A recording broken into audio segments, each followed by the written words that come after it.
किसी ने बड़े कमाल की बात कही है कि जिंदगी की परीक्षा में कभी नंबर नहीं मिलते, इसीलिए जब लोग आपको दिल में जगह दे दें तो समझ लीजिएगा पास हो गया।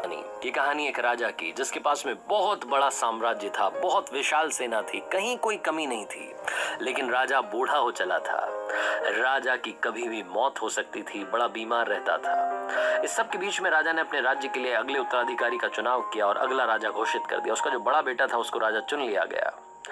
समस्या ये नहीं थी, समस्या ये थी कि वैद्य जी ने कहा था कि राजा साहब अब आपके पास में बहुत कम दिन बचे हैं, आप संन्यास ले लीजिए, ये सब छोड़ छाड़ के चले जाइए, जंगलों में तपस्या कीजिए, आखिरी दिनों को ऊपर वाले की भक्ति में लगाइए। पूरी जिंदगी आपने इस राज्य का ख्याल रखा है, अब अपने बच्चों को इसका ख्याल रखने दीजिए। राजा के सामने समस्या थी उसकी 4 रानियां।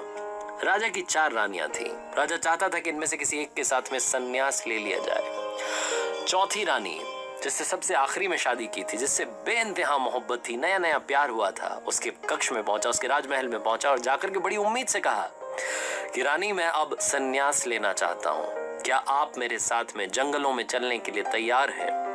रानी ने साफ साफ मना कर दिया और कहा कि आपको जहां जाना है जाइए, मैं यहीं रहूंगी।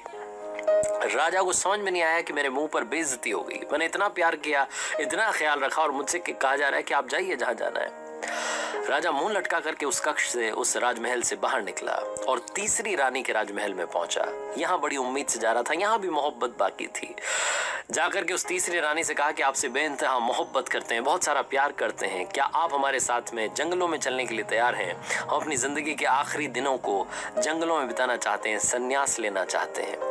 तीसरी रानी ने कहा कि ये क्या पागलपन की बातें कर रहे हैं, आप यहाँ रह करके भी अपनी जिंदगी बिता सकते हैं, आपको यहाँ रहना रही, हम आपके साथ हैं, लेकिन अगर आप जंगल में जाएंगे तो मैं दूसरी शादी कर लूंगी, मुझे आपके साथ में नहीं जाना।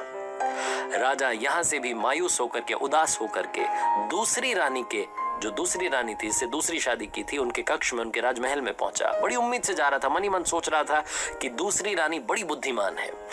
जो उस राज्य के पॉलिटिकल डिसीजंस होते थे उनमें वो रानी जो है फैसला लेने में राजा की मदद करती थी, बहुत बुद्धिमान थी, हर बात समझाती थी कि ये सही कर रहे हो, ये गलत कर रहे हो, इसे वापस से सही करने की जरूरत है। तो राजा बड़ी उम्मीद से जा रहा था, वहां भी थोड़ा बहुत प्यार बचा था कि काश वो एक बार हाँ कर दे और उसके साथ में अपनी जिंदगी के आखिरी पल बिता लूं। होता है ना, इंसान को लगता है कि कोई ना कोई होना चाहिए जिसके साथ में जिंदगी के आखिरी पल बिताए जाए। बड़ी उम्मीद के साथ में उस रानी के राजमहल में पहुंचा।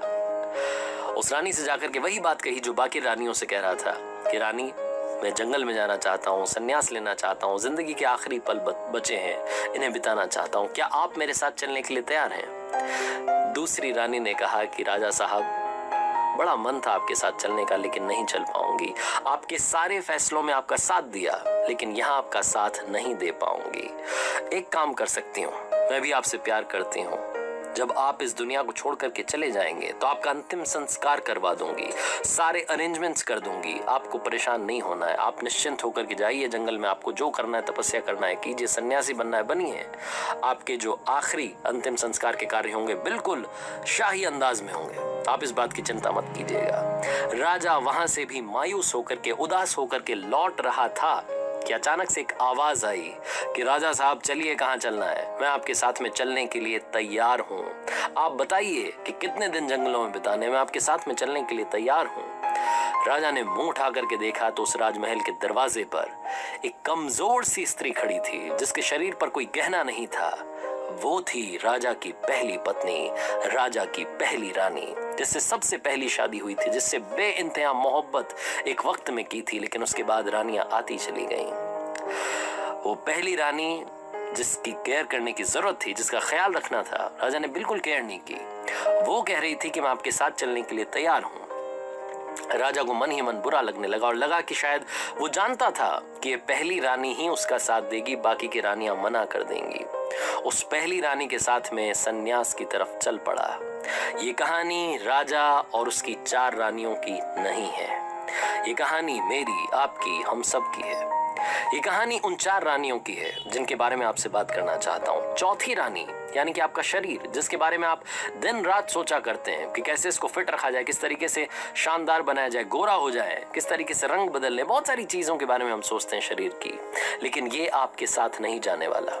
तीसरी चीज, तीसरी रानी जिनके बारे में मैं बात करना चाहता हूँ। तीसरी रानी यानी कि वो सारी चीजें, वो मटेरियलिस्टिक चीजें जिनके पीछे हम भागते रहते हैं, लैपटॉप, मोबाइल, कपड़े, घड़ियां, गाड़ियां, मकान, जिनके पीछे हमने पूरी जिंदगी बिता दी। अगर आपको कहानी याद रही तो तीसरी रानी ने कहा था कि मैं दोबारा से शादी करूंगी, रीमैरी, यानी कि ये जो चीजें हैं, आप चले जाएंगे तो किसी और की हो जाएंगी, आपके पीछे, आपके साथ नहीं जाने वाली। ये सबको मालूम है, लेकिन फिर भी हम भागते रहते हैं, इनसे भी बेइंतहा मोहब्बत करते हैं। दूसरी रानी जिसने कहा कि मैं आपके साथ में जंगल तो नहीं जाऊंगी, लेकिन अंतिम संस्कार जरूर करवा दूंगी। दूसरी रानी यानी कि आपकी फैमिली, आपके फ्रेंड्स, आपके वो लोग जिनसे आप बहुत सारा प्यार करते हैं, अंतिम संस्कार तक, फ्यूनरल तक आपके साथ जाएंगे। आपको जहां दफनाया जा रहा होगा, जलाया जा रहा होगा, वहां तक साथ जाएंगे, लेकिन चाह करके भी आपके साथ इस दुनिया से नहीं जा सकते।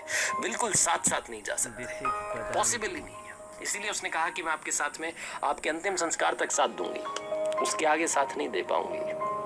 और पहली रानी जिसका आपने बिल्कुल ख्याल नहीं रखा, आपकी सोल, आपकी आत्मा, क्योंकि वो आपको फ्री में मिली थी, इसलिए उसका ख्याल कहां से रखते। इंसान को जो चीज फ्री में मिलती है उसकी हम कभी कद्र नहीं करते। हमारे साथ शुरुआत से आई है और इस सोल की हमने कभी कद्र नहीं की। हम हमेशा इस दुनिया के पीछे भागते रहते हैं, कभी भी सोल से इसको क्या चाहिए, इंटरनल हैप्पीनेस के बारे में कभी भी नहीं सोचते, कभी भी नहीं समझते। हम जानना ही। Please subscribe and like. मैं वेद प्रकाश तिवारी।